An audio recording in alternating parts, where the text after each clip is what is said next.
This is the National Weather Service office here in Gaylord, Michigan, with your hazardous weather briefing for Monday, November 25th of 2013. Well, we still have quite a lot going on across northern Michigan for the next several days. We're still looking at several rounds of wintry weather through the Thanksgiving holiday.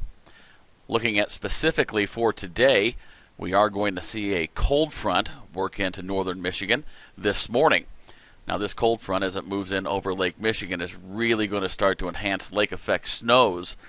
They'll be redeveloping and pushing their way through the Straits region and especially northwest lower Michigan, and they're going to be accompanied by fairly strong winds, gusting up possibly as high as 45 and maybe even 50 miles per hour along the immediate shoreline. We do have a smattering of wind advisories posted already for some counties across northwest lower Michigan.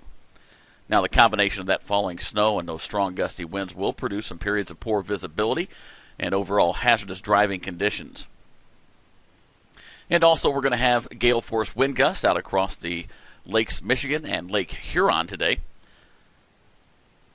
Now, with that brief period of moderate to heavy snow that accompanies that cold front this morning, we're still going to be cold enough for continued lake effect snows that go all the way through tonight and even into tomorrow, which we'll get to here in a minute.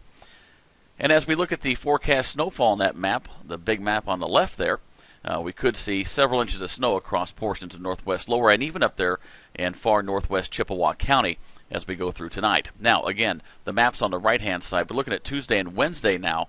And the primary threat area is going to be for Grand Traverse Bay southward. And that's really going to focus on Tuesday evening, where we are expecting several inches of accumulation possible across that entire area, lesser amounts in the other shaded regions. Now, on Thanksgiving Day, a little bit more uncertain on the holiday there. We do have that area shaded in across Lake Michigan, which encompasses also Mackinac County of eastern upper, and really the immediate shoreline counties of Lake Michigan. But this particular region here, we could see another period of some enhanced lake effect snows. More details on the Thanksgiving holiday will be coming in subsequent forecasts. So again, we are in a wintry pattern, and the impacts of this lake effect is always those slick and snow-covered roads and overall hazardous driving conditions. And that'll wrap up this hazardous weather briefing. Please come back for our next scheduled broadcast around 5 o'clock tomorrow morning. Thank you for listening to your National Weather Service here in Gaylord, Michigan.